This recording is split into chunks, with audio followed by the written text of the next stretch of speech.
Messieurs, bonsoir et bienvenue à votre émission Madrid Club Sport. Pour ce deuxième numéro, nous avons le plus grand plaisir d'accueillir Modou Gueye Seck, manager sportif et vice-président du Texan chargé du développement du Techball au Sénégal. Bonsoir, M. Seck. Bonsoir, Michel. Bonsoir à tous les spectateurs qui nous suivent et bonsoir également à notre collègue qui est sur le plateau. C'est un plaisir d'être là et vous pour parler du sport, du Techball en particulier. Nous sommes également avec notre chroniqueur Souleymane Sorna. Souleymane, bonsoir. Bonsoir, M. Ba. Alors, pour ce deuxième numéro, nous allons parler de football et de Techball avec le démarrage donc, de la Ligue Pro, avec cette première journée de la Ligue 1 qui vient de se clôturer ce dimanche avec notamment les résultats des différents matchs. Nous allons également parler du partenariat entre la Ligue sénégalaise de football professionnel et la DSTV pour la diffusion des matchs. Il y a également le sponsoring avec le tour de la Sonatel au devant donc, du sponsoring. Donc nous allons aborder toutes ces questions-là, ainsi qu'en seconde partie, nous allons parler du Techball, avec notamment les championnats du monde qui se profilent en novembre. Le Sénégal va prendre certainement donc, à cette compétition. Donc nous allons parler de cette discipline qui est en train de faire son petit bonhomme de chemin ici au Sénégal, donc avec le vice-président Modou Gueye Seck qui est là. On commence donc avec le football Modou Gueye Seck. Vous avez suivi le début du championnat national ce week-end avec les différents résultats. C'est vrai que on est à la première journée, c'est encore prématuré de juger les résultats des équipes, mais on peut parler quand même de l'organisation, de l'ambiance également à cette première journée de cette Ligue 1. Effectivement, merci pour l'opportunité que vous nous offrez de parler de ce football qui nous tient à cœur. Nous sommes acteurs de ce football-là depuis des années. Donc effectivement, son développement nous interpelle à un haut niveau. Nous avons suivi avec attention le démarrage du championnat qui a été repoussé 2 fois de suite, mais avec des explications données par la Ligue, bon, on va dire qu'on va passer l'éponge, puisqu'il y a déjà une bonne nouvelle qui arrive et qui fait qu'aujourd'hui, on peut se gargariser de dire qu'il y a un pas qui est franchi. La bonne nouvelle, c'est justement la signature de ce contrat avec la DES, on y reviendra tout à l'heure certainement, mais en tout cas, par rapport à cette avancée majeure-là que tous les acteurs réclamaient, je trouve que c'est déjà une bonne chose, de bon augure pour la suite. Maintenant, comme j'ai dit tantôt, en tout cas sur mes plateformes digitales, il reste maintenant à assurer le spectacle sur le terrain et sur les gradins. Parce que c'est seulement le spectacle que en tout cas, le sponsor achète et que les gens suivent en fait. Ce n'est pas un match de football, mais c'est un spectacle qu'il faut vendre. Et ça passera d'abord par de belles performances sur le terrain, mais également sur les gradins avec les supporters. Je n'ai pas eu la chance de suivre les matchs parce que j'étais à une formation du Yali avec le Yali Impact à Guédiawaye. Donc, mais les résultats que j'ai suivis montrent que quelque part, on va dire que globalement, la hiérarchie est un peu respectée sur les résultats. J'ai vu que Génération Foot a battu AS Pékin 2-0. C'était un peu le derby, en tout cas le match phare, on va dire, de cette première journée. Une défaite d'entrée pour Pékin à domicile, ce n'est pas forcément de bon augure pour la suite, mais bon, c'était Génération qui était en face, donc on peut à la limite comprendre. Je veux également que Teungueth FC a gagné à domicile, que le Jaraaf a fait match nul contre Uzo, si je ne m'abuse, ou Sonacos, oui. Que également Stade de Mbour a battu Guédia FC qui s'est déplacé à Mbour. Donc voilà, globalement, il y a également, je pense, comment ça s'appelle encore, l'équipe de celui qui était 3e le dernier championnat. En tout cas, les gros, de manière générale, ont eu à faire de bons résultats. Et ça, pour moi, ça signifie que la hiérarchie a été respectée. Vous l'avez évoqué tout à l'heure, le report 2 fois. Le championnat a été reporté à 2 reprises. La Ligue Pro avait expliqué pour le premier report que c'était dû donc à cette coïncidence avec la fenêtre internationale. Mais pour le deuxième report, la Ligue avait indexé donc les clubs, parce qu'elle avait affirmé lors d'un point de presse qu'il y avait 4 clubs sur les 28 qui avaient déposé donc leur engagement à la date butoir du 1er octobre. Est-ce que ça, à votre avis, c'est une négligence ou on est toujours dans l'amateurisme? En tout cas, ça ne donne pas une belle image du football sénégalais dans son management de manière générale. Aujourd'hui, on ne peut quand même pas comprendre que des clubs aient toute la latitude. En tout cas, la Ligue elle communique sur les délais de confection de licence, de réaffiliation et autres. Donc, on ne va pas être là à devoir démarrer un championnat, repousser le championnat parce que les clubs n'ont pas daigné faire ce qu'ils doivent faire pour être en règle avec la Ligue. Donc, ça, c'est un manque de respect pour moi envers la Ligue, si elle s'est avérée, parce que nous, on a eu d'autres informations par rapport aux vraies raisons de ce report-là. Mais bon, dans tous les cas, la raison officielle qui est avancée pour moi est une raison quand même très fallacieuse, qui ne tient pas debout. La Ligue aurait dû au moins se taper sur la table pour remettre ces clubs-là, si c'est vrai, bien sûr, en tout cas à l'ordre, parce qu'il est inconcevable que la Ligue donne des délais et que les clubs se permettent de ne pas respecter ces délais-là et qu'on doit reporter le championnat juste parce que les clubs n'ont pas daigné enregistrer leur jeu. Alors, quelles sont ces raisons dont vous avez écho? Alors, bon, ce n'est pas déjà dépassé, on ne va pas polémiquer, mais voilà, on a entendu en fait que le gestionnaire des licences en fait avait un souci. C'est au niveau des licences que ça se posait. Le problème n'était pas forcément imputablement, en tout cas totalement au club, mais il y avait également une part de responsabilité qui était liée à la Ligue en fait dans le cadre de la gestion des licences. Donc bon, on ne va pas revenir sur ça puisque c'est déjà du passé. Ce qui est important, c'est que du côté de la Ligue comme du côté des clubs, que les gens sachent qu'ils ont la gestion d'un football professionnel et non pas des navetans. Alors là, gis nañu championnat bi ren tey ñu koy wane ci télévision bi notamment avec ce partenariat avec la DSTV qui va donc au moins diffuser un match par journée. Est-ce que loolu après deux années sans diffusion officielle, est-ce que loolu jàpp nga ne donc c'est une bonne nouvelle pour les amateurs et pour la Ligue? Absolument, jàpp naa ne lu baax la comme ni ma waxee depuis njëlbeen bi parce que en réalité boo seetloo avant loolu club yi ñu ngi commencé woon di diffuser ci seen plateforme yi YouTube ak Facebook et autres diffuser en direct. D'ailleurs créé woon na problème daaw avec le Casa Sport fédération ne du diffuser et tout ça alors que mënuñu ko tere diffuser benn club. Li ci am solo mooy que ne bu ñu amee diffuseur également dafa am ay règles yu ñu war a jaar pour mu mën a nekk loo xam ne day jëriñ club yi. Parce que dans tous les pays sérieux au monde, si la Ligue signe un contrat avec un diffuseur, dañuy def lu ñuy woowe clé de répartition boo xam ne li ñu am ci li muy générer ci revenu club dañ koy xam de A à Z ñu xam ne contrat bi ak la DSTV lii mooy contenu bi lii lañ ciy séntu en termes de retombées bu ñu ko amee nii ak nii lañ koy séddalee club yi nga xam ne ñoom ñooy composer la Ligue. Rappelez-vous, à un moment donné, en tout cas nous, quand on était à la tête du Guédiawaye Football Club, on avait refusé à un moment donné que le DSTV filme sur le match. Parce que nous avons le contrat qui liait à l'époque la Ligue et nous avons eu comment en tout cas dans un football professionnel sérieux, la Ligue peut signer un contrat avec un partenaire, mais les clubs qui ont composé la Ligue ont le droit de ce contrat. C'est ce que donc, pour moi, si vous voulez avancer réellement, si vous voulez vraiment que le football profite à tout le monde, surtout aux acteurs, aux premiers acteurs qui sont les joueurs et les dirigeants qui mettent leurs moyens là-dedans. Il faut que moi une gestion transparente des partenariats qui sont signés, que ce soit la DSTV, que ce soit un autre partenaire, Orange ou autre. Il faut que la Ligue nous communique de manière transparente. Nous ne connaissons pas affaire nan la demee ak lan lañ ci am retombé. Mais léegi lu waral léegi exemple kii club bi kii Ligue bi du communiquer contrat yi club. Manque de transparence. C'est juste un manque de transparence parce que qu'est-ce qui s'oppose à ce que nous publions le contrat? Partager. Même si vous publiez mais au moins les présidents de club nous savons parce que nous sommes censés appliquer ce contrat-là. S'il n'y a pas de président de club, s'il n'y a pas de joueur, s'il n'y a pas de club, il n'y a pas de championnat. Donc, nous devons appliquer un contrat, mais nous savons le président et non, le problème fondamentalement qui se pose, c'est que les présidents de club sont en même temps ceux qui gèrent la Ligue. Donc ils sont à la fois juges et parties. Comme on souvent, bon, les intérêts sont un peu paradoxaux. Donc, quand nous avons casse, nous devons décider. Donc finalement, bon, ça arrange tout le monde que nous sommes dans une nébuleuse.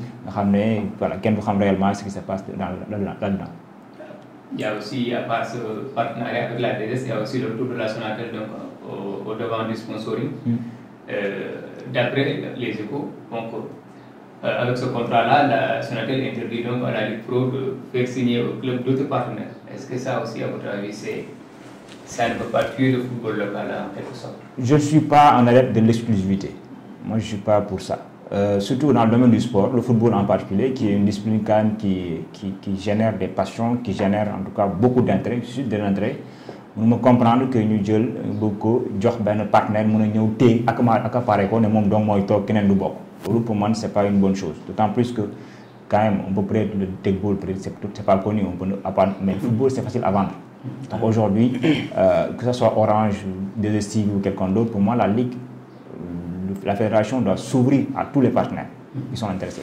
Chacun viendra chercher sa part de marché, faire en sorte que ses produits, en tout cas ses aspirations, ses attentes soient réglées, mais je ne peux pas venir et dire bon, man le mafia n'est que quelqu'un de nous. Et là, je pense que ce n'est pas une bonne chose pour le développement du football. Mais bien sûr, ça tue un peu le développement de même du sport, de la discipline en tant que telle. Parce qu'aujourd'hui, rien n'empêche que pour Orange vienne, que Wave, par exemple, mette son argent. Je ne veux pas faire de la publicité, mais je dis juste que plus les parties qui s'engagent autour du football sont nombreuses, mais plus il y a de revenus pour les clubs, et plus il y a de revenus pour les clubs, il y a de développement pour les athlètes. Il y a des moyens qui sont dégagés pour permettre à tous les acteurs d'être à l'aise pour jouer dans le championnat. Et ça va le développement du football. Donc je ne peux pas comprendre qu'on ferme la porte à certains pour privilégier d'autres. Donc à vous entendre, malgré donc ces partenariats et ce retour de la Sonatel, il y a encore un chemin à faire pour sortir de cet amateurisme. Il y a beaucoup de chemin à faire parce qu'aujourd'hui, moi je le dis, déjà on est dans un football professionnel qui n'est professionnel que de nom. En réalité, le cadre structurel qui doit permettre ce professionnalisme n'est pas encore là. J'ai tout le temps l'habitude de dire sur les plateaux de télé que le football professionnel est dans l'illégalité totale. Parce que tout simplement, la charte qui gouverne le sport sénégalais en général est une charte qui promeut l'amateurisme. Parce qu'elle date de 1984. Et elle dit le sport sénégalais est amateur. C'est la charte de 1984 qui gouverne aujourd'hui le sport sénégalais. La charte dit le sport sénégalais est amateur. Donc il n'y a pas de sport professionnel au Sénégal. Malgré tout, on écrit Ligue Sénégal de football professionnel. Bon, c'est une appellation, mais dans la légalité, elle n'existe pas. Donc ce qui fait que moi je fais partie des gens qui se battent depuis des années pour qu'il y ait le nouveau code du sport qui permette en fait de changer cette donne-là, d'apporter une nouvelle gouvernance sportive dans le cadre de la légalité en tout cas, qui permette d'encadrer le sport professionnel, qui permette l'investissement privé. Aujourd'hui, je vais le dire, on salue l'arrivée de DStv, mais DStv prend un risque en investissant dans le football. Parce qu'il n'y a rien en fait qui encadre l'investissement privé dans le sport professionnel aujourd'hui. Absolument rien. La preuve, regardez ce qui s'est passé avec Star Times. Où est-ce que ça s'est terminé? Ils sont sortis. Donc aujourd'hui, il faut régler ces problèmes, ces préalables-là. Et derrière, maintenant, il faut que la Ligue se mette à niveau par rapport aux clubs. À un moment donné, les clubs ont devancé la Ligue en termes de communication, en termes de stratégie marketing, de développement du sport, du football de manière générale. Aujourd'hui, la Ligue essaie de rattraper les clubs, mais il y a encore du boulot à faire. Les engagements pris par le nouveau président Djibril Wade lors de son élection il y a un an, ces engagements-là sur le plan du développement, jusqu'à présent, il n'y a aucun engagement qui a été respecté. Ça ne développe pas le terrain. Donc vous prenez donc pour des réformes profondes pour le football local? Il le faut. Il le faut. Si on veut avancer, il faut mettre en place le cadre d'abord structurel, législatif. Le nouveau ministre, dans ce cadre-là, M. Diatara, est interpellé au plus haut niveau pour que le code du sport qu'on nous promet depuis 2017 sorte enfin. On en a besoin. Toutes les disciplines confondues en ont besoin. Une fois que cela est fait, il faut que les présidents de fédération comprennent que le sport aujourd'hui c'est une économie à part entière. Ça fait 2% du PIB mondial, plus de 5 millions d'emplois à travers le monde. On ne peut pas continuer à gérer le sport comme un simple divertissement où les gens viennent ramasser des milliards ou des millions, se mettre dans leur poste, partager 50 millions de primes après une canne et après disparaître. Ce n'est pas possible. C'est des emplois à créer, c'est des économies à développer. C'est un management qu'il faut connaître. Si on n'est pas capable, on laisse la place à d'autres qui peuvent faire. D'accord, donc là, on le voit, donc le championnat depuis quelques années, depuis toujours, on le voit chaque année, on dit voilà, cette année, donc, on pourra sortir du lot. Mais malgré tous ces efforts-là, on voit qu'à la fin de la saison, c'est toujours les mêmes problèmes qui sont là. Des joueurs mal payés, je sais pas, parfois, il y a des joueurs qui sont payés même par Orange Money. On ne sait pas. D'autres qui ne sont même pas payés. Est-ce que, voilà quoi, le championnat sénégalais mérite tout ça? C'est ce que je dis en fait. Avec donc notre titre de champion d'Afrique, je pense qu'aujourd'hui ça devrait booster un peu les dirigeants aussi. C'est trop tard. De s'inscrire aussi dans le professionnalisme. c'est malheureusement trop tard. Je l'ai dit dès le début, dès qu'on a gagné la CAN, j'ai dit c'est l'occasion de poser les jalons d'un changement véritable du football sénégalais. Mais quand j'ai vu comment déjà le trophée a été géré pour être présenté aux Sénégalais, j'ai été sidéré, découragé. C'était l'occasion de faire le tour du Sénégal avec les joueurs même. C'était l'occasion de vendre le football sénégalais à travers des activités où tu as des animations commerciales autour de ces activités-là. Imagine un exemple simple. Tu prends le trophée, tu l'amènes à Guédiawaye. Tu prends par exemple le parking du Stadium Amadou Barry. Tu le mets là-bas. Tu prends des partenaires, tu leur dis écoutez, on va organiser des séances de shooting avec, entre les joueurs et le public. Quelqu'un qui veut prendre une photo avec Sadio Mané par exemple, il va, tu dis n'importe quoi, supposons Wave est partenaire, il va payer 1000 francs par exemple pour avoir une photo avec Sadio Mané et le trophée. Combien de Sénégalais auraient été prêts à payer 1000 francs pour se photographier avec Sadio Mané et le trophée? Combien d'argent ça aurait pu générer? Tu mets en place toute une activité commerciale autour de ces activités-là, tu génères des revenus pour la ligue professionnelle, pour le football sénégalais. Les gens n'ont pensé à rien sinon à faire de la politique politicienne pour se brûler à faire de la tournée politique avec le trophée. C'est dommage pour le football sénégalais. Deuxièmement, aujourd'hui, nous sommes en train de parler d'une télé qui va filmer le championnat sénégalais. Mais vous allez voir, j'ai alerté, mais c'est sûr que ça va arriver. Des gens vont faire des pratiques mystiques et ça va faire le tour du monde. Ça aussi, c'est très fréquent. L'article 22 des textes de la Ligue professionnelle de football interdit carrément toutes les pratiques occultes. Personne ne l'applique. Du président, du club du président jusqu'au plus bas, personne ne va appliquer ça. Et les gens font ça et personne n'est sanctionné. Comment vous voulez développer le football avec des pratiques comme ça? Des gens ont des contrats, deux contrats différents. Des joueurs, tu vois dans ce championnat-là, des joueurs qui ont des contrats ici et un autre contrat là-bas. Ou bien qui signent un contrat, les gens modifient le contrat, mettent une autre billet, et personne, il n'y a aucun organe de contrôle au Sénégal pour veiller à ce que ce qui est équilibre soit respecté. Vous allez en France, vous avez la DNCG, qui est le gendarme du sport professionnel français. Excusez-moi. Vous avez un club pour se qualifier sur le terrain, pour aller jouer, en tout cas monter en Ligue 1, il va devant le gendarme du football français, on vérifie est-ce qu'au-delà du résultat sportif, est-ce que ce club-là a les moyens organisationnels, financiers pour jouer en championnat professionnel? C'est pas ce qui s'est passé avec Bordeaux. Avec Bordeaux, on peut en citer beaucoup d'exemples. Soit vous montez ou bien en descente, on vérifie est-ce que vous êtes là les moyens. Au Sénégal, c'est rien du tout. On est là, tu joues, quand tu plais au président, on fait tout pour que tu joues. Quand tu poses problème au président, on va tout faire pour t'écarter du football. Ça ne développe pas le football. Alors, nous sommes également avec Souleymane Sokhna, notre chroniqueur Souleymane. Oui. Pour le football local du Barina, malgré donc ce partenariat avec le retour de la DSTV pour la diffusion, le retour de la Sonatel encore dans le sponsoring, mais les problèmes y a des filles, la meilleure solution. Voilà, avant tout, je suis leen di ziar yéen ñëpp di nuyu téléspectateurs yi ak suñu naataango bi toog fii.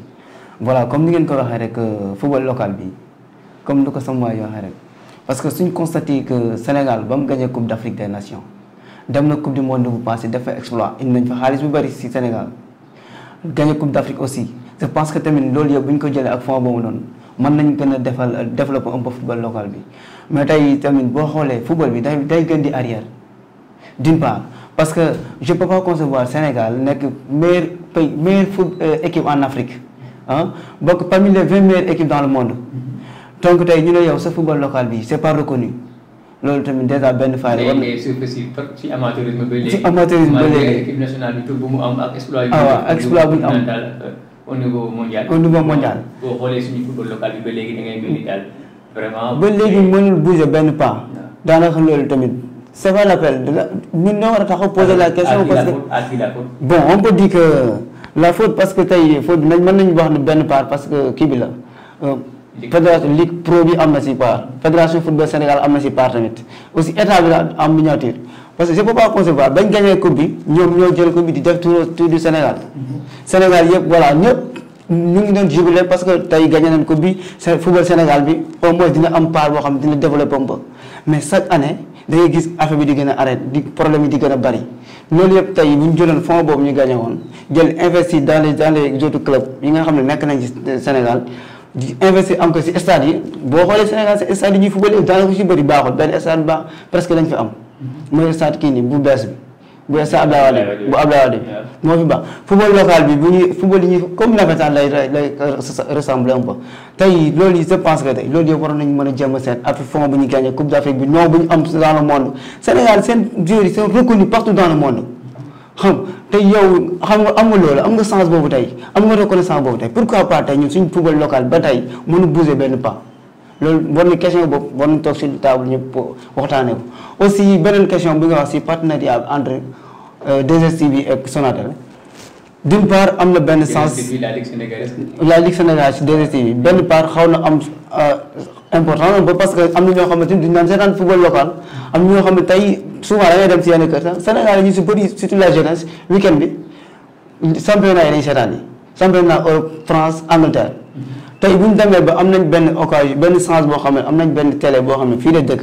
Sénégal ne day diffuser suñu match yi local yi loolu benn chance la mais d'autre beneen côté bi dina xaw am benn problème parce que tey 2STV bu waxee ne day diffuser match Sénégal yi mu ne benn match lay diffuser par jour loolu tamit par journée loolu tamit daanaka moom ak ñàkk diffuser ñoom parce que yeneen club yi comme ni ko kii waxee rek yeneen club yi auparavant ñoom dañ daan diffuser seen match yi xam nga loolu seen plateforme digital yëpp dañ daan diffuser seen match yi 2S bu ñëwee lay diffuser par benn match daanaka bu yàggee sa population bi dañuy wax kii daanaka c'est pas l'appel mu doon ñëw di diffuser match bu fekkee benn match lay diffuser kon mieux vaut ñu dem basé sur plateforme yi ñu naan seetaan match yi ñu bàyyi 2STV parce que benn match lay comme ça nga mën a am accès à tous les matchs.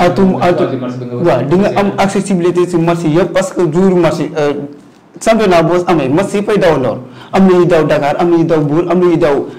pour yow mënoon nañu bàyyi teel a diffuser mais en même temps ñu may club yi ñu continuer li ñu doon def. voilà ñu may seen plateforme yi. voilà ñu may bëgg a seetaan dem seetaan. ah oui parce que tey mënuma concevoir 2STV dina ñëw di diffuser match yi yeneen club tey sama club am na possible am na digital plateforme digitale boo xam ne si lay diffuser match am yow 2STV ne day diffuser sa match doo ko diffuser sa plateforme donc tey déjà yow bu ñuy boo koy diffuser sa plateforme am na des abonnés yi gars yi abonné yooyu mën na indi apport ak sa mën na dooleel sa fond de caisse équipe bi est-ce que tu as compris tey su ma ñëwee ñu ubbi sama plateforme digitale pour suñu club bi ñoo moom plateforme bi képp ko dugg di nga am abonné yaa nombre d'abonnement yi ngay am loolu mën na la indi recette ak sa club bi tamit tey 2S bu nekkee tegul sama match sama plateforme digitale ñu ngi teg match bi kee mën na intérêt sama match bi ñëw seetaan ko sama plateforme digitale loolu c'est avantage tamit mais bu nekkee 2S dafa ñëw ne day diviser marché par benn loolu tamit dina ko j'apprécie pas quoi léegi bu ñu demee si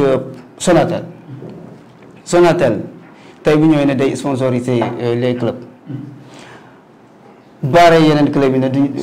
partenariat signé avec la Ligue Pro. avec la Ligue Pro yeneen sponsor yi nga xam bëggoon nañ signé ak la Ligue Pro bi ak partenariat tey bu nekk duñ signé ak Sonatel loolu tamit ak club yi loolu ça peut pas développer notre football pour mu développer sponsor yu bëri. sponsor yi bëri tey boo football dafa nekk loo xamante ne tey kooku woo tey ñëpp bëgg ñëw sponsoriser football parce que football dafa nekk loo xam ne ñëpp koy seetaan jamono ji football dafa xew comprendre tey Sonatel bi ñëwee ne day sponsoriser club bi yeneen bu ñëwee ne bëggoon na sponsoriser club bi amul sens pour def ko beneen partenaire ñoo bëgg na sponsoriser club bi amul sens pour def est-ce que tey loolu mën na développer club bi avec Sonatel kese est-ce que lu war ci club bi tey Sonatel kese war na mën a def tout pour mu satisfaire club bi c'est mënul nekk il faut yeneen partenaire ñëw yeneen sponsor ñëw dooleel ak club bi am na ñoo xamante il faut ñu ñëw tamit ñëw jàppale club bi même yaa si sa quartier souvent da ngay gis ñoo xam bëgg nañ ñëw appuyer club bi pour ñu dem mais pas bu ñu déggee ne tey Sonatel dafa ñëw ne day ñëw sponsoriser club bi ba yeneen bloqué yeneen partenaires yi duñ ko def parce que Sonatel ñëpp xam nañ fan la nekkee xam nañ fu mu positionné wu donc ñoom Sénégalais yi ñoom tamit duñ mën a ñëw ne dañu ñëw dooleel club bi avec ça pour mën daal Sonatel dëgg la am na droit di sponsorisé mais bon mën nañ mën a sant ñëpp. sur le football local donc gis nañ ne on a l'impression que les clubs sont un peu en avant dans la professionnalisation que la Ligue Pro est-ce que loolu jàppoo leen loolu véritable problème la aujourd'hui mooy freiner football bi. Ouais, je l'ai dit tantôt man en termes de communication et de marketing en tout cas club bi dañu daal lu bari la Ligue je l'ai répété plusieurs fois sur beaucoup de plateaux où j'étais invité maintenant il n'est jamais trop tard pour bien faire club yi en termes de boo xoolee li ñu def par exemple ci tey jii ci communication autour de leur maillot pour vendre leur image vendre leur maillot en début de saison et gis ni c'est un vrai travail professionnel qui est entamé en termes d'image, en termes de valorisation même de leur localité, en termes de développement d'un engagement communautaire autour du club, d'une fierté d'appartenance. C'est un travail colossal que les clubs sont en train de faire. Maintenant, am na loo xam ne niveau club la am loo xam ne niveau ligue la am loo xam ne niveau fédération am loo xam ne niveau état club bi ñi ngi def li leen war en tout cas en termes de communication de stratégie de communication de marketing ñi ngi vraiment ñi ngi góorgóorlu ligue bi moo des ligue bi da ngay gis pour ñu publier sax correctement du contenu sur leur plateforme digitale c'est tout un problème durant toute la CAN ils avaient fait une seule publication ci CAN bi xoolal le nombre de joueurs qui sont issus du championnat local qui avaient participé à cette CAN là yoo xam ne ils auraient pu faire être des vitrines pour le football local nga mën a toog toute la CAN le Sénégal devient champion yow nga def benn publication ci boobu day wane un peu le manque en fait de vision et de professionnalisme de ceux qui gouvernent le football professionnel sénégalais. Maintenant on va espérer qu'il y a une nouvelle phase qui va s'ouvrir, en tout cas une nouvelle ère qui s'ouvre avec ces signatures de convention, de contrat avec la DSTV. J'ai vu effectivement aujourd'hui que sur la page Facebook de la Ligue, ils ont publié les résultats. Et depuis le début du championnat, on voit qu'il y a du mieux. Il y a du mieux. Tant mieux. Espérons que ça va continuer. Mais espérons surtout que la commission communication et marketing de la Ligue se bouge un peu pour aller vendre le football sénégalais aux partenaires qui sont là et qui n'attendent que ça. Aujourd'hui, le football sénégalais suscite de plus en plus de l'intérêt. Je n'ai jamais vu, depuis que je suis dans le football, autant d'intérêt autour du football, du football local que cette année-ci. Oui, c'est un constat qu'on fait. C'est une première. Pendant les matchs, dans les stades, on voit qu'il n'y a plus, quand tu viens à 2 heures avant le match, tu n'as plus là où le match. Donc, ça veut dire qu'il y a de l'affluence. Il y a de l'affluence. Les gens de plus en plus. C'est à la Ligue Pro d'essayer quand même de valoriser ça. Pour en faire d'essayer de valoriser cet acquis-là et booster le football local. C'est tout à fait ça. L'intérêt est là. Maintenant, comme je dis, il faut susciter le désir. Les gens commencent à avoir de l'intérêt pour le football local. Il faut prendre cet intérêt-là, le transformer en désir. Désir de vouloir se mettre, d'aller au stade, payer son ticket avec sa famille, aller suivre ton club préféré. Désir, à défaut de pouvoir aller au stade, de rester devant la télé et de suivre le match sur les STV ou sur une autre plateforme. Et à partir de ce moment-là, les sponsors vont aller se bousculer devant la porte de la Ligue parce qu'ils vont vouloir mettre leur image à côté du football sénégalais parce qu'ils savent que s'ils mettent leur image à côté, ça va vendre. La lutte n'a eu ce qu'elle a eu que grâce à l'engouement et à l'intérêt, le désir suscité à travers les mobilisations des masses autour de cette lutte-là. Si on arrive à le faire aujourd'hui avec le football, on peut générer beaucoup plus de revenus pour le club et développer le football professionnel. Alors balaa ñuy dugg ci suñu deuxième point bi maanaam Tekball bi dañuy wax rek fii bi parce que tey la ñuy joxe ballon d'or européen bi France Football bi ñu wax ci benn cadre ak Sadio Mané ndax mun na am chance pour la première fois mu gëri ci podium bi. Ouais, je pense que par rapport à li mu wane ci saison bi avec surtout la victoire à la CAN, on peut espérer effectivement le voir sur le podium. Ce serait pas en tout cas une catastrophe, un scandale. Maintenant, le ballon d'or désigné, on le sait tous. Je pense que Benzema sera sacré. Ce ne sera pas une surprise. Ce ne sera pas volé. Bon, il y a également des joueurs qui ont du Real, peut-être ils peuvent également prétendre à être sur le podium. Mais je pense que Sadio effectivement mérite, hors chauvinisme, de figurer sur le podium. Alors, ce qui me fait donc à cette première partie de cette émission Madrid Télé Sport. Avant donc de parler du tournoi qualificatif donc pour le championnat du monde qui va se dérouler en novembre prochain en Allemagne, vous êtes donc le vice-président du Tekball chargé du développement donc de la discipline ici au Sénégal. Est-ce que mën nga ñëwaat donc ci historique Tekball au Sénégal fii ndax ñu bëri tey boo waxee Tekball rek ñu ne lan mooy Tekball Sénégalais yi bëri on a l'impression que xamaguñu ba léegi Tekball te pourtant da ngay gis. boo génnee si koñ yi da ngay gis gars yi di ko joué mais ñoom xamuñu parfois tur bi lañu xamul. wala discipline bi si boppam lañu maîtriser wu en tout cas beaucoup de Sénégalais bon xamaguñu luy Tekball. C'est l'occasion nga wax ak ñoom. Ouais, merci beaucoup pour l'opportunité. Effectivement, peut-être xam-xam bi des na parce que ñu bëri dañ xam discipline dañ koy gis ñu koy joué mais duñu xam ne lii mooy Tekball en fait. Parce que ku seetaan bu bëri club professionnel yi.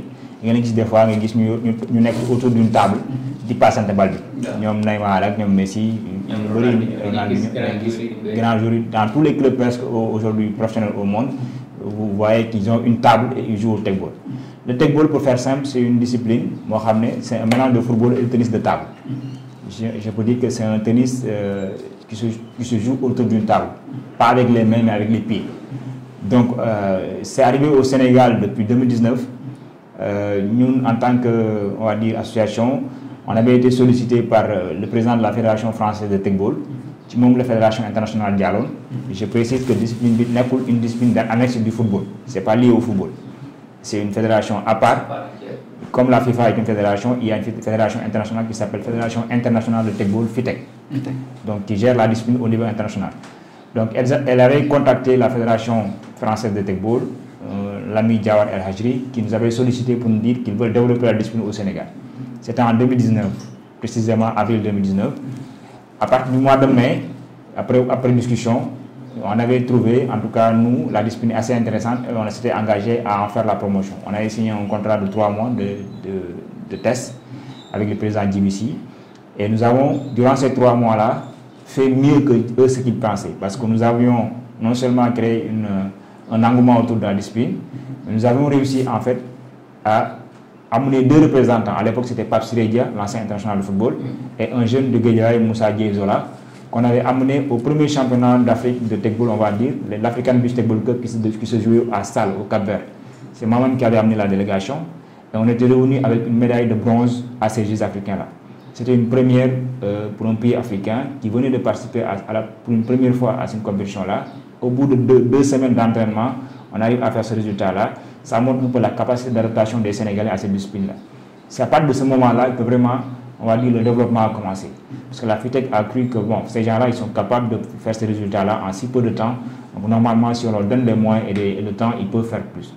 Et on a signé donc une convention de partenariat qui a permis qu'on mette en place l'association qui est appelée la fédération. Donc aujourd'hui, entre 2019 et aujourd'hui, on est passé à 54 clubs affiliés et une présence dans 11 régions du Sénégal. Aujourd'hui, si vous allez dans 11 régions du pays, vous trouverez au moins un club de tegball qui a une table et qui joue. Donc ça, c'est un développement fulgurant qui montre l'intérêt du tegball que suscite le tegball auprès des Sénégalais. Mieux, en 2021, le Sénégal s'était qualifié au championnat du monde. Et c'est là où d'ailleurs, en tout cas, en termes de communication, on a eu vraiment beaucoup de retombées avec ces championnats du monde-là en 2021, en Pologne, où j'avais encore conduit la délégation avec le jeune champion national Mancher Fam, qui avait fait un parcours extrêmement brillant. Parce que durant ces 3 premiers matchs de poule, il a battu tous ses adversaires. Il avait fait un sans faute en match de poule. Et en quart de finale, en 8e de finale du match, il avait rencontré l'Américain Luka Pilic, mais il était fatigué. Et parce que les matchs s'enchaînent. Avec le froid qui ça faisait là-bas, on était à moins de 3 degrés, un Sahélien comme nous, comme lui qui ne maîtrise pas trop. Donc ça devenait un peu compliqué physiquement pour lui et il a lâché. Mais il était l'attraction vraiment de ce championnat du monde-là. Tout le monde voulait l'avoir. Aujourd'hui, il y a beaucoup de clubs européens qui courent derrière lui pour l'enrôler, pour aller en tout cas monnaie son talent à l'étranger. Ça veut dire qu'en si peu de temps, donc, vous avez réussi à vous qualifier en 8e de finale le championnat du monde. Oui. C'est une excellente performance en 2 ans, voire 3 ans. Aujourd'hui, donc, nous avons encore la chance de repartir, de retourner avec les championnats du monde qui se profilent à l'horizon à Nuremberg en Allemagne au mois de novembre prochain. Et pour cela, il fallait passer par les championnats nationaux. Donc, au tournoi qualificatif qu'on a organisé dernièrement à Guédiawaye, où il y avait 16 clubs qui sont venus des régions en fait. Parce que l'organisation qu'on a mis en place, c'est de diviser les clubs qui sont affiliés, donc les 54 clubs, en zones. Vous avez la zone ouest qui regroupe Dakar et Thiès, où les clubs de Dakar et de Thiès jouent entre eux du moins. Vous avez la zone nord qui regroupe Polaris, donc Saint-Louis et Louga. Tous les clubs de ces 2 régions-là ont un club, et Matam. Vous avez la zone centre-est avec Kaffrine et Tambacounda. Et vous avez enfin la zone sud, Kédougou, Ziguinchor et les autres. Donc, ces zones-là, les clubs qui sont dans ces zones-là jouent souvent des tournois régionaux ou bien des tournois zonaux. À la fin de ces tournois-là, chaque zone, en fonction du nombre de clubs qu'il y a dans cette zone-là, a un quota de clubs qu'il peut amener au tournoi national. Donc vous avez des zones qui peuvent amener 4 clubs, des zones qui peuvent amener 2 clubs, des zones qui ont droit à un seul club en fonction des clubs qui sont présents dans la zone. À partir de ce moment-là, on organise donc ce tournoi national-là qui vient regrouper l'ensemble des zones, des équipes issues de ces zones-là. C'est ce qu'on a fait dernièrement avec le tournoi national. Et à partir de ce moment-là... On va revenir donc au tournoi qui a eu lieu à Guédiawaye du 1er au 2 octobre passé. Absolument. Donc, alors, dans ce tournoi-là, comment en fait il fonctionne? Parce que je vois qu'il y a un single, il est divisé en trois parties, single homme, double homme et mixte. Pouvez-vous revenir donc sur ces disciplines? Quelle différence entre elles? Ouais, en techball, en fait, il y a, on va dire, trois catégories. Il y a les singles. Les singles, il y a les singles. Single, c'est 1. Donc, 1 contre 1. Donc, 1 contre 1 entre hommes ou bien 1 contre 1 entre femmes. Il y a les doubles. C'est donc 2 hommes contre 2 hommes ou bien 2 femmes contre 2 femmes. Et il y a les mixtes. Donc, un homme et une femme contre un homme et une femme. Donc, ce sont les 3 catégories qui existent au techball. Maintenant, nous, on a choisi, par rapport à ces championnats du monde-là, par rapport au développement également du techball féminin, qui n'est pas encore très développé au Sénégal, on a choisi de jouer seulement en single homme, en double homme et en mix. Donc, sur ces 3 compétitions-là, les équipes qui étaient qualifiées ont pu présenter leurs équipes. Donc, en single homme, c'est Mamcher Femme, le champion national, qui a gardé sa couronne en éliminant, je pense, en finale le jour de Tambacounda, Ecobat de Tambacounda, Siré Doumbouya. C'est une association pour le moment. Alors, le parcours d'une fédération est relativement classique. Normalement, vous créez une association d'abord. Vous allez au ministère, en fait, quand on est au début, j'ai parlé tantôt de la genèse. Au début, quand on a été contacté par la Fédération internationale, on est allé voir en tout cas le ministère des Sports, à travers le DAPS, des activités physiques et sportives, qui nous a dit, bon, écoutez, c'est bien, mais le processus par lequel vous devez passer par une fédération, c'est ça. Il faut créer une association, il faut avoir des clubs affiliés et être présent dans 5 régions du Sénégal. Il nous a dit 5 régions du Sénégal. Nous avons donc travaillé, créé l'association en 2019, travaillé à avoir des clubs affiliés, qu'aujourd'hui j'ai parlé de 54 clubs affiliés, et nous ne sommes pas présents dans 5 régions, mais dans 11 régions du Sénégal. Donc les critères qui avaient été définis par le ministère pour être une fédération, on les a largement dépassés. Et l'information, c'est qu'en 2021, en janvier 2020 même je dois dire, le ministre des Sports lui-même, Matarba, nous a écrit une lettre pour nous dire « Je vous félicite pour les résultats probants que vous avez eu à obtenir en si peu de temps. Je vous mets en relation avec le directeur des activités physiques et sportives pour préparer la note qui va vous faire passer en comité national de promotion, qui est quasiment égale à une fédération. » C'était en 2020, janvier. Jusqu'à aujourd'hui, on attend cette officialisation-là. Donc, c'est pour dire que nous, le travail qu'on devait faire, on l'a fait. En tant qu'association, c'était de promouvoir le techball au Sénégal, de créer des clubs, c'était de représenter le Sénégal dignement à toutes les compétitions auxquelles on participe. Et le reste, c'est entre les mains de l'autorité tutelle. Dernièrement, durant le dernier ramadan, on a interrogé le ministre Matarba, l'ancien ministre, à la télévision et à la RTS, et il avait dit, oui, le techball, je connais. Et il a même dit, et les gens lui ont dit, mais apparemment les gens du techball vous cherchent à vous rencontrer. Il dit, non, c'est le ministre qui parle. Donc, c'est dire que aujourd'hui, s'il y a un blocage, ce n'est pas à notre niveau, c'est au niveau du ministère. On doit aller avec une fédération parce que ça nous permettra quand même de passer un palier à travers déjà les partenaires qui frappent à nos portes, qui ont envie de travailler avec nous, mais qui quand même sont un peu réticents du fait que voilà, c'est toujours une association qui gère, et on sait que la gestion d'une association est différente quand même de la gestion d'une fédération. Donc, le championnat le techball texan Sénégal, la discipline féminine n'est pas encore aussi développée que celle des hommes.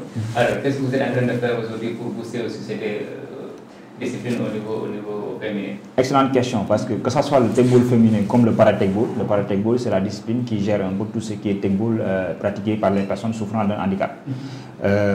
C'est deux volets qui sont très très importants dans notre plan de développement stratégique 2022-2026 avec le techball scolaire. Ce sont ces 3 volets-là qui sont prioritaires dans notre développement. Le techball féminin, ce qu'on est en train de faire, c'est de travailler avec des clubs de la localité, club du Sénégal par exemple, Dakar Sacré-Cœur, je pense que c'était un, qui ont des clubs féminins. On essaie de collaborer avec eux pour développer le techball avec les joueurs de football qui jouent dans ces clubs-là. C'est d'ailleurs ce qu'on a fait à tel point que dernièrement, on a été invité par la FITEC à un camp international qui était exclusivement réservé aux athlètes féminins. Ça devait se tenir à Budapest. Et malheureusement, au dernier moment, la compétition, le tournoi a été reporté. Mais aujourd'hui, on a des filles qu'on a pu recruter, qu'on est en train d'encadrer à travers l'association sénégalaise de Tekball pour les préparer à ce que demain, s'il y a une compétition en Afrique ou à l'international, que ces filles-là puissent être représentées le Sénégal dignement. Et ce sont ces filles-là qui jouent dans les différents clubs qui sont aujourd'hui présents dans le championnat local et qui permettent de développer au fur et à mesure le Tekball féminin. Et pour le développement donc, du Tekball en global, vous êtes présent dans 11 régions du Sénégal.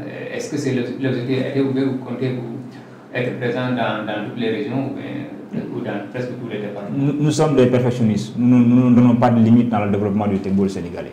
Aujourd'hui, on a commencé en 3 ans, on a fait ces résultats remarquables, mais on ne dort pas sur nos lauriers et on se dit que le travail qu'il y a à faire est encore beaucoup plus colossal que ce qu'on avait réalisé jusqu'ici. Donc l'idée, c'était d'ici la fin de l'année 2022, c'est de faire l'ensemble des régions du Sénégal. Le problème qui se pose, ce n'est pas faute de demande, parce qu'on reçoit beaucoup de demandes d'affiliation. Le problème, c'est que pour jouer au Tekball, il faut avoir une table. Et la table n'est pas accessible à tout le monde. Elle coûte relativement cher, entre 600 000 voire 1 million et plus. Donc, nous, les tables qu'on avait, on avait 56 tables. On les a distribuées à tous les clubs qui sont affiliés. Donc, aujourd'hui, il faut qu'on essaie de voir un peu quelle stratégie mettre en place pour que des clubs qui s'affilient puissent avoir les moyens de jouer autour d'une table qui appartient déjà à un club. Parce que la table, c'est comme le terrain de football. Oui. Un terrain de football, il n'appartient pas au club qui joue là-bas. Il appartient à tous les clubs de la localité. Donc, l'idée, c'est de voir comment organiser tout ça pour que les nouveaux clubs qui demandent à s'affilier et qui sont dans d'autres régions qui n'ont pas encore de table, qu'on essaie de voir comment leur octroyer des tables pour pouvoir développer la discipline. Alors, vous êtes en train de poser donc la question des moyens. Là, vous allez à une compétition mondiale, le championnat du monde qui se déroule en Allemagne, qui dit compétition mondiale, dit donc une bonne préparation. Est-ce que, à votre niveau, qu'est-ce que vous êtes en train de faire pour bien donc, vous préparer à ce championnat?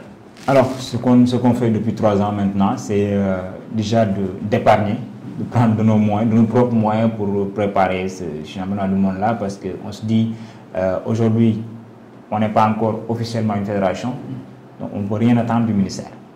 Même les billets d'avion qu'on achète, la dernière fois qu'on est allé en Pologne, les billets d'avion et tout, c'était en tout cas ce qui était en charge de la fédération, de l'association, c'est nous qui avons pris en charge. Une partie a été prise en charge, l'hébergement et la restauration sur place par la fédération internationale.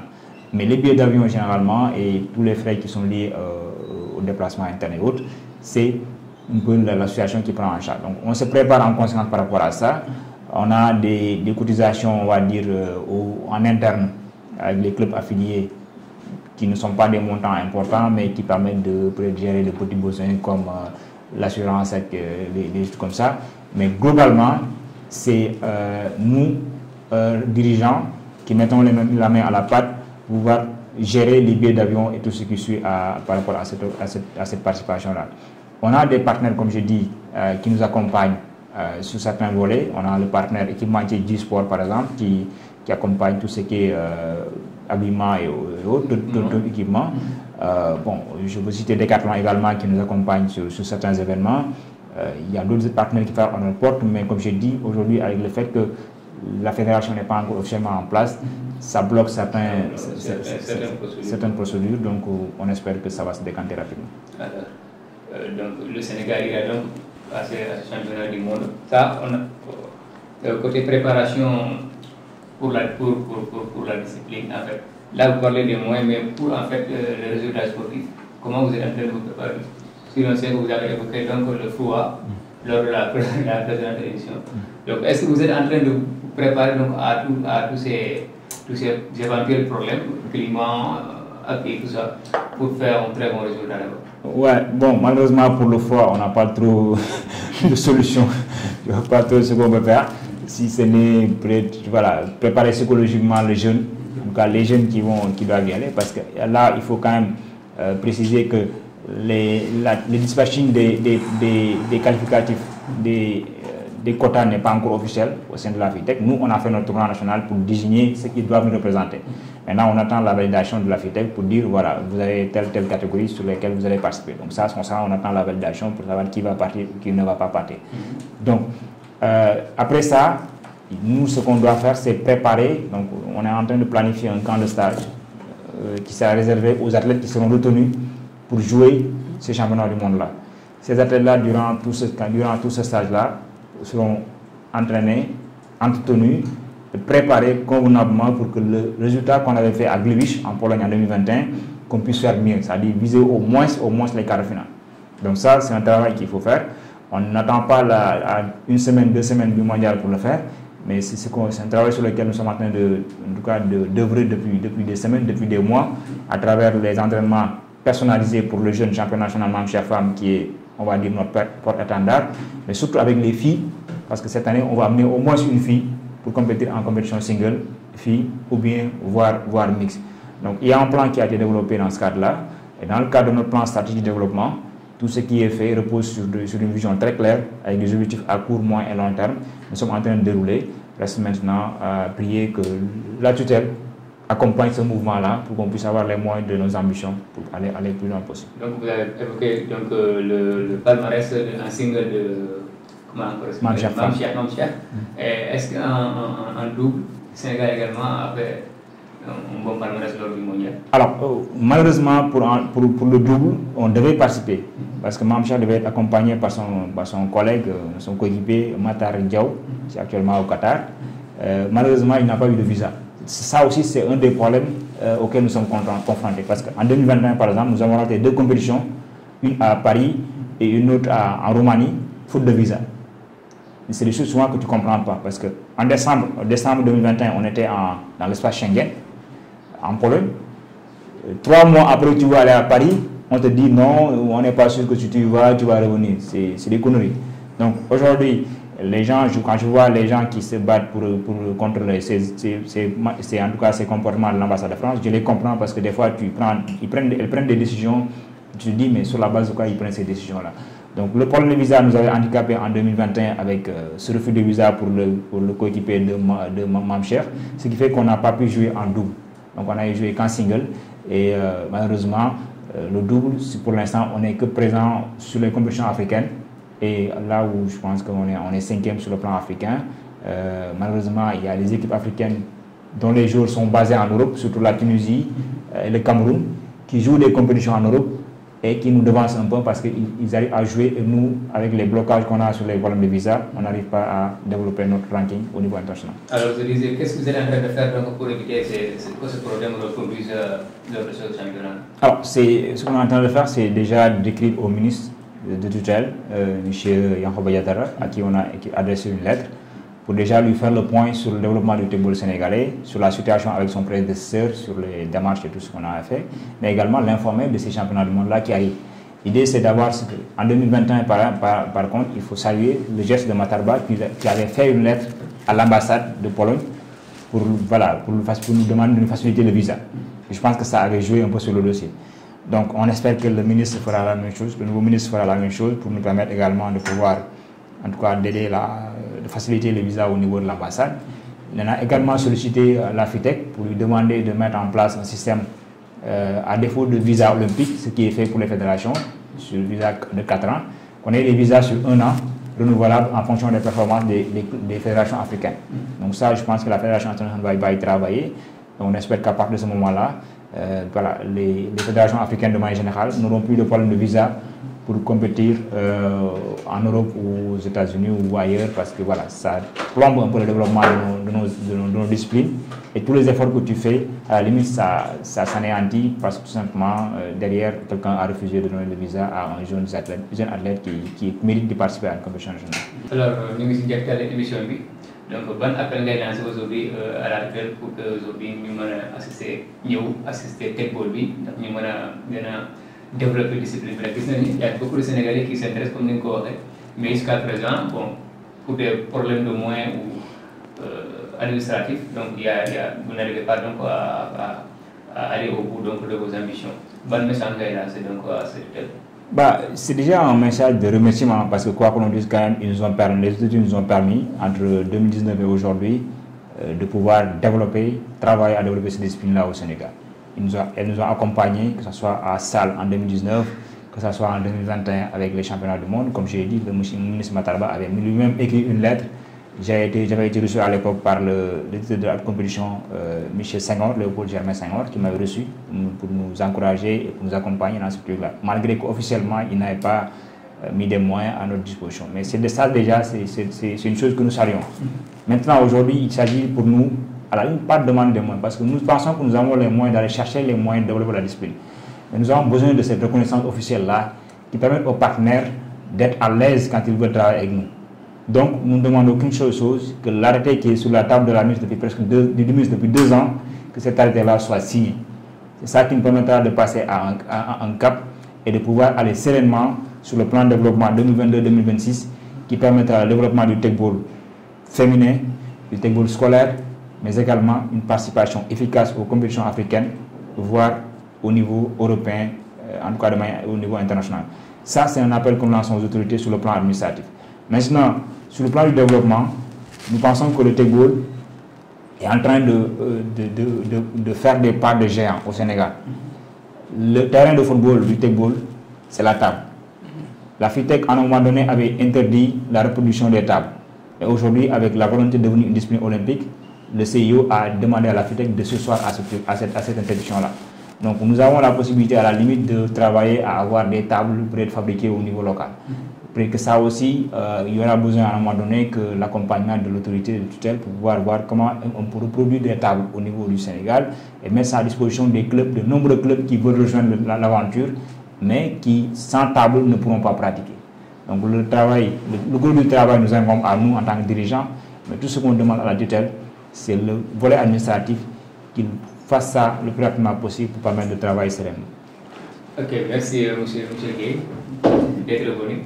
Merci à vous, pour l'opportunité de parler de cette discipline-là, mais surtout pour parler du sport de manière générale au Sénégal. Merci, chers téléspectateurs. Nous sommes à la fin de cette de Modèle Club Sport. Merci de l'avoir suivi. Rendez-vous lundi prochain pour un autre numéro de Modèle Club Sport. Et bonne chance pour les championnats du monde. Merci à tous ceux qui nous ont suivis. Au plaisir.